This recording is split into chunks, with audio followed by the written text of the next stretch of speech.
Mak TV. jërë ngeen jëf am mbégte ak contentement ci seen bi nga xamante ne mooy Mak TV seen émission bi nga xamante ne mooy wax da daje tey tax doo daje ñu ngi fii ci Djiddah Thiaroye Kaw kon ñu wax sant yàlla di wax si wàllum CAN équipe nationale de Sénégal bi ñu ngi fële ca Maroc war a préparer seen huitième de finale ñu nag Soudan tey ñu toog ñaari experts yi nga xamante ni experts yu foot la kenn ki ñu naan ko Yoro Gueye si moom laay ñëkkee Yoro ñu ngi lay nuyu. Thiat nuyu naa la. nuyu say téléspectateur ñu lay seetaan ñëpp di la bégee di comme contenté pour nekk si émission bi tey. waaw su ma defee noonu nag dama ñëw sama gauche di nuyu le grand coach Sagna. waaye kii kan la Thiat. waaw mon ancien latéral droit gis nga. di lay ziar. waaw ziar.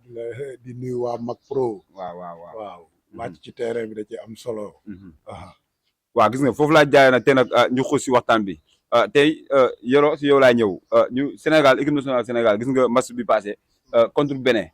ñu war a jëm si ki nga xamante ni mooy Soudan tey jàngat bi booy def si ñaari équipe yooyu noonu. waaw man moom si Bénin laay jiitoo. parce que sénégalais yëpp dañ doon xaar ñu def ay remplacement ay changement si équipe bi. léegi bu ko Pape Thiaw defee gis nañ si ay failles yu bëri. léegi pour man. failles yooyu noonu dañ ko war rectifier xool nu ñuy def pour def benn changement bu rëy. si match bi di ñëw contre Soudan. man loolu laa gis quoi. léegi pour man contre Soudan équilibre dafa war am si équipe bi. équilibre total. Pape Thiaw dafa war a xool failles ñu defoon match contre Bénin ñu dem ko changer. léegi si changement yooyu nag dañ see war am jàngat aussi yu bëri parce que contre Bénin gis nañ ni milieu terrain bi Bénin da koo récupérer bu baax a baax. deuxième mi-temps bi la wala premier mi-temps bi. soo xool si l' ensemble du match bi laa mën a wax. du ma ne premier mi-temps du ma ne deuxième mi-temps. parce que changement la def da doon teg 2 milieu terrain mu changé def 4-3-3. mais 4-3-3 bu ñu ko tegee milieu terrain bi gis nañ changement 2 milieu terrain yi sax moo tane 3 milieu terrain yi mu def. xaw ma nag si joueur yi la xaw ma si classement bi la. pour man moom dafa war a jàngat foofu yëpp ñoo tegal ñuy wóor tegal loo xamante ni dinañu permettre ñu jouer ak Soudan football ko gagné ko. te yow pour booy teg milieu terrain bi da nga ne Bénin da ko nangu. waaw da ko tey nangu boo doon classé kan moo war a mën a taxaw ci contre Soudan. Soudan dafa war a indi Idrissa Gana Gueye indi Pape Gueye Soudan jarul sax 3 milieu terrain mais gisoo ni bu ne Gana Gueye indi Pape Gueye loolu du nekk match boo xamante ni match kii la quoi match bu am rigueur lay nekk quoi. non parce que ñoom ñaar ñëpp dañuy marqué. non loolu jaru ko. Soudan équipe su ñëwee défensivement lay football. du jouer offensivement parce que Sénégal lay footballal. léegi pour loolu yow 2 milieu terrain rek doy na nga jouer benn sentinelle mooy nga teg fa Iliman Ndiaye wala Sadio Mané ñu jouer pour 10. ñooy dégager match bi ñoom ñooy footballoo yeneen joueurs yi. pour man aussi ki mu tudd Ismaël Sarr dafa war a ñëwaat pour confiance bi gën a yokk. léegi Ismaël Sarr boobu su ñëwaatee léegi da ngay am Sadio Mané Ismaël Sarr ak Habib Diallo Iliman Ndiaye nga footballoo ko 10. léegi moom mooy jël di séddal di def lépp pour man loolu laa gis quoi. non maa ñëwaat ci yow jàngal bi am na solo le grand coach loo déggee sa waay lu mu analyser. bon man match tay bi du match confirmation match ajustement la ajustement bi jiitu mooy dans la fluidité du jeu Sénégal sentir ne transition bal bi au milieu terrain vers l'attaque dafa xaw a yéex. Et pour surprendre les adversaires ñun ay défenseurs la ñoon il faut être rapide dans l'exécution boo xoolee suñu occasion c'est au dernier moment que attaquant bi war a dugal ngay gis défenseur bi dugal tànkam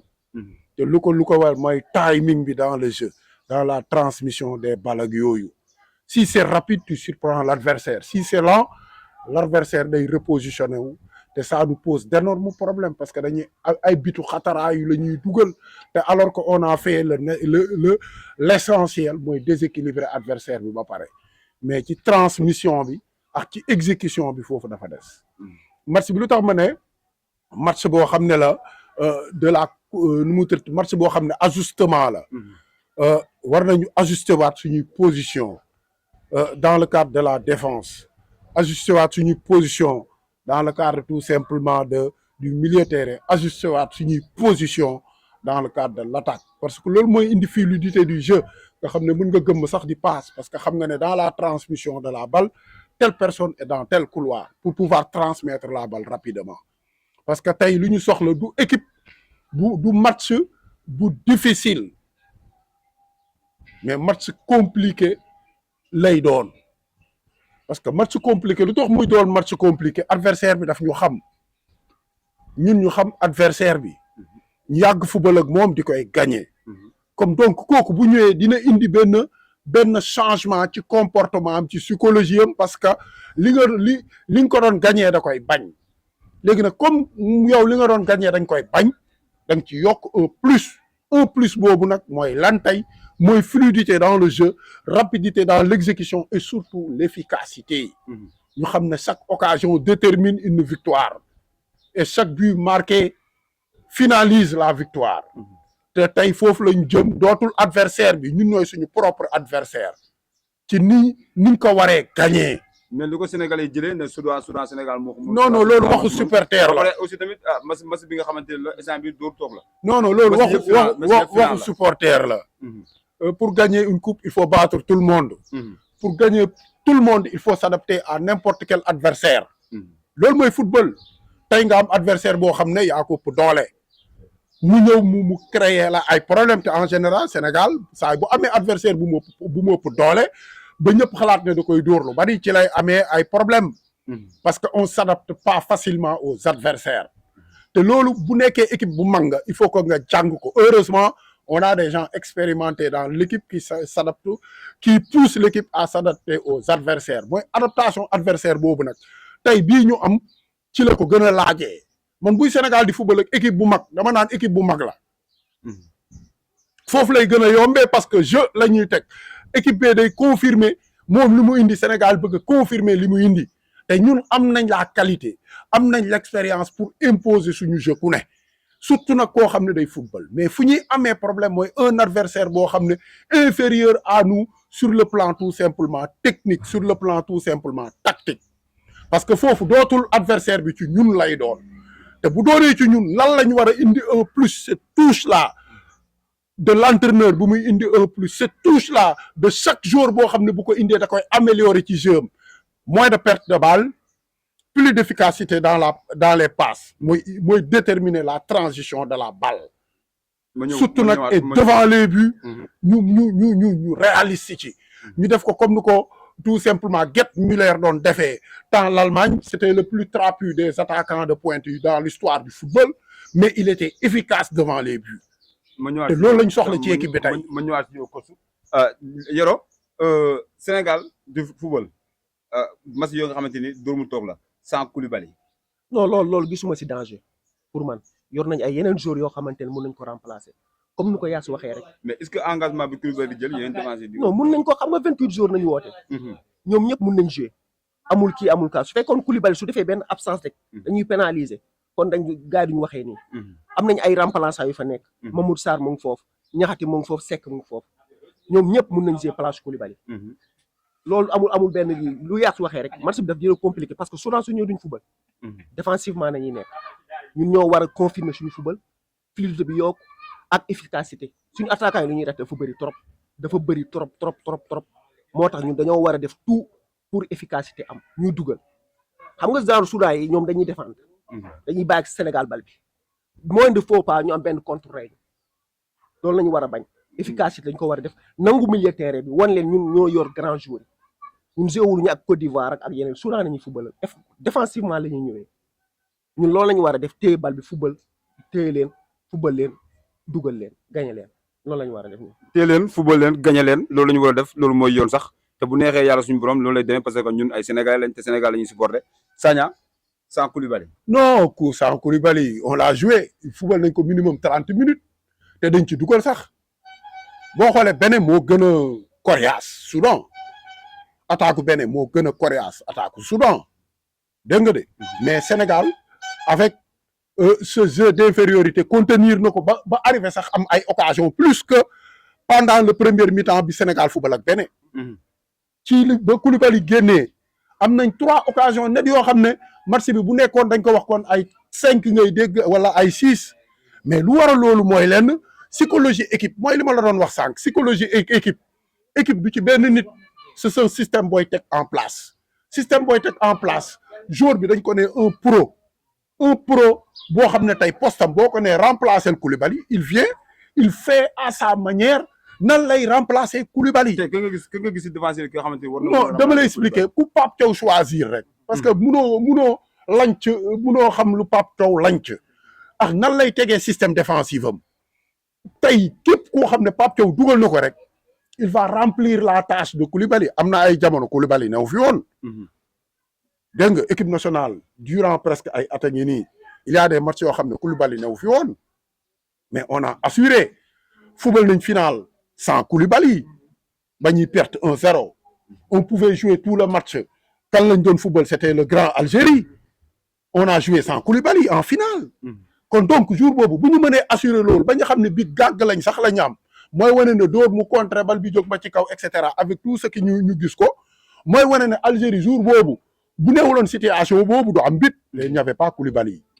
donc tey moo wax leen football yemul ci benn nit yemul ci Sadio Mané yemul ci Pape Sarr yemul ci Mbaye yemul ci et cetera c'est un collectif que l'entraîneur met en place collectif boobu nag dafa am entraîneur bi ni mu koy huiler ba mu doon loo xam ne day am tout simplement synergie dans les acteurs bu ko defee acteurs yi di mu am esprit de complémentarité parce que Koulibaly à lui tout seul ne fait pas toute la défense mais il est dans un système défensif léegi nag système défensif bi élément de complémentarité au niveau de l'axe Pape Thiaw tey loolu lañ koy ñaan parce que erreur yi Sénégal di am mooy au niveau de la couverture par rapport aux éléments de complémentarité c'est vrai que Koulibaly da ko doon assurer mais c'est par rapport à l'homme qu'il a devant lui qu'il parle le même langage tey ñaar ñi nga xam ne dañ leen di def dans l'axe central s'ils parlent le même langage di waxante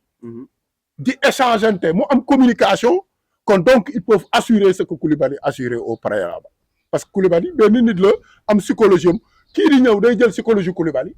tout simplement mettre au service du collectif défensif rek football bi ñëw match bi ñëwaat mu mel ni Koulibaly newu fa woon. te lu ñu mën a xaar ci équipe nationale Sénégal. non équipe nationale Sénégal comme lu mu ko waxoon du match confirmation et cetera c'est un match d'ajustement. xool fan la toll sur le plan de son attaque pour les prochaines séances. xool fan la toll sur le plan du milieu terrain pour les prochaines séances c'est-à-dire en quart de finale et demi-finale parce que foofu les adversaires vont être beaucoup plus coriaces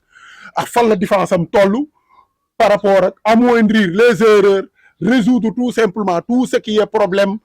tout simplement de déséquilibre de la défense bu ko defee bu ñu ajuster attaque bi mu gën a tout simplement efficace ajuster milieu terrain bi dans la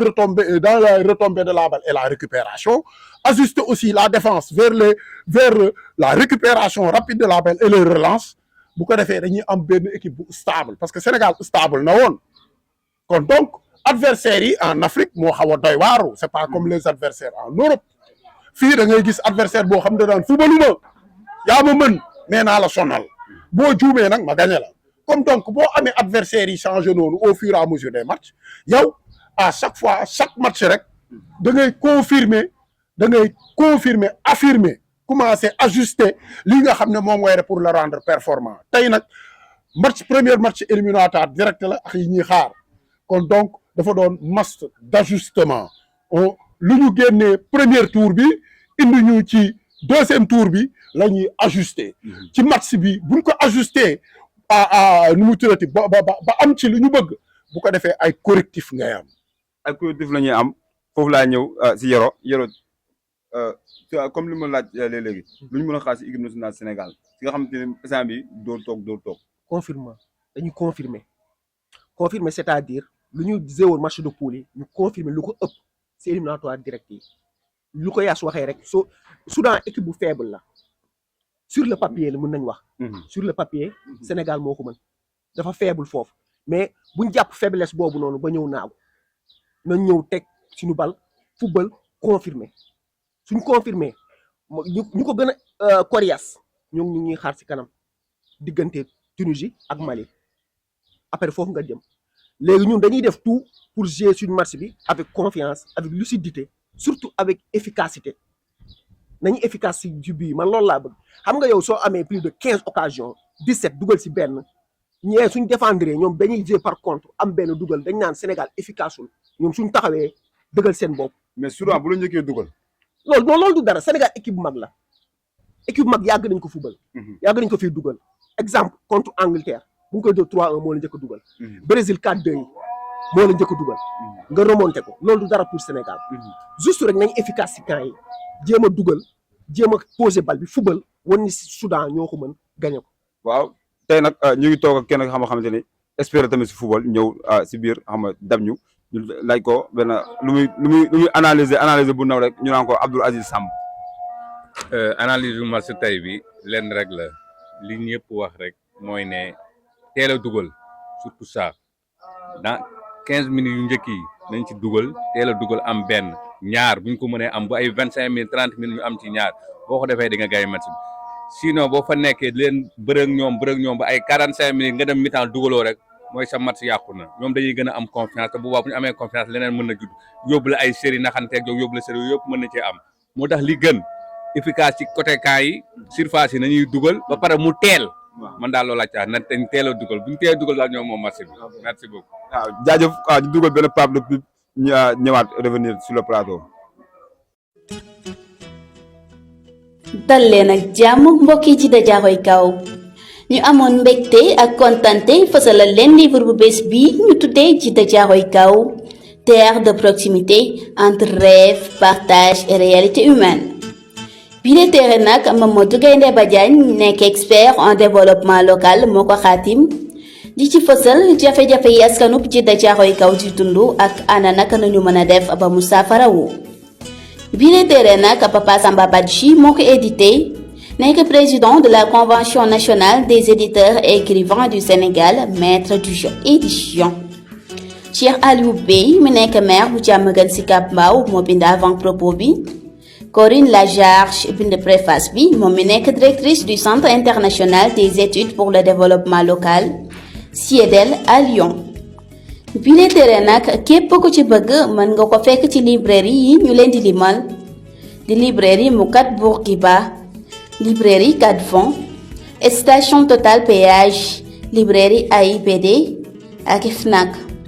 ci njëgu 10 000 francs képp nag ba tey mën ngeen ñu woo ci numéro yi ñu leen di bindal ci suuf ngir bu ngeen bëggee am livre bile ba noppi nag ñu livré leen ko fépp fu ngeen nekk ci biir Dakar ñu leen di jaajëfal bu baax ci teewlu bi jërë ngeen jëf.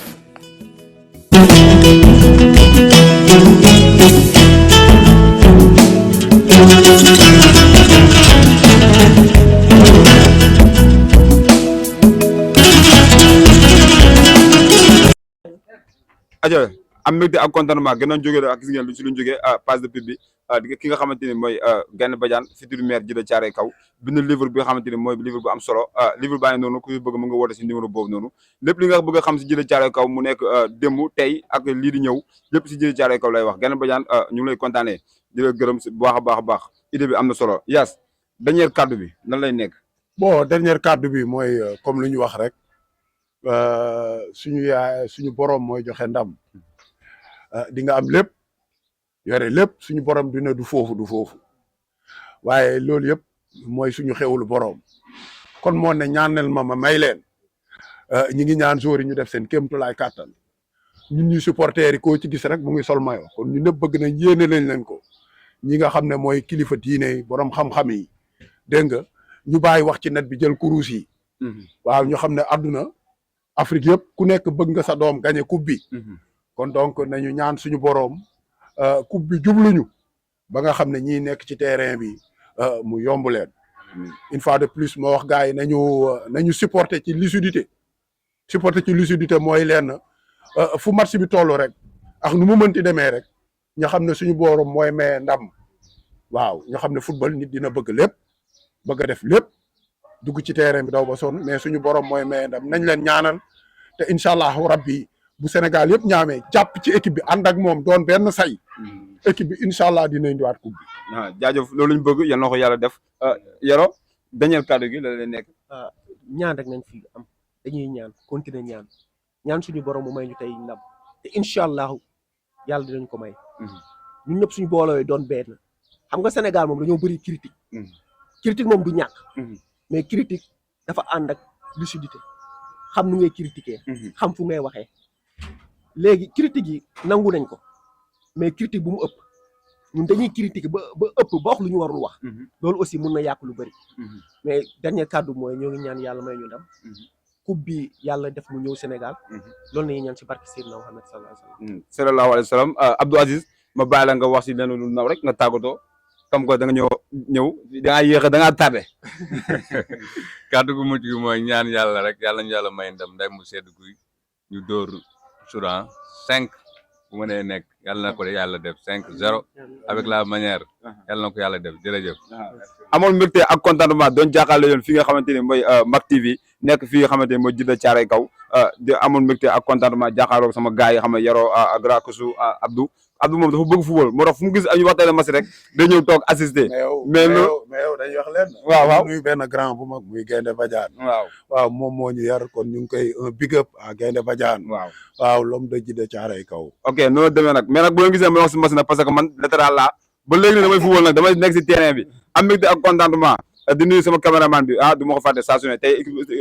mooy Sénégal la laal de tey moom xam naa xamoo ko sax mais ki naan Kalsi moo ñu solal man mi sax équipe nationale bi mooy ma sol nii Kalsi moo koy jaay mu yëkkati ko xam nga sponsor no moo woon Kalsi ñu ngi lay kontaanee di la bégee di nuyu nag Khadija Sob du ma ko fàtte saa su ne sama yaay borom Maris en face école japonaise di nuyu nag Mariam Naar borom Thiès mbokkum yaayu Penn mbokkum yaayu Mama di nuyu ki nga xamante ne nag kenn la ci man ñu naan ko Leuz Alaaji bi passé gis naa affaire yi mu ngi nice di wax na woo leen di abonné woo leen di plus notification bi di leen permettre ngeen am suñu émission du lundi au dimanche jaa ngeen jëf ñu la woon saa su ne rek ni lay demee ak Mak TV ak Thiatisto yaa ko fa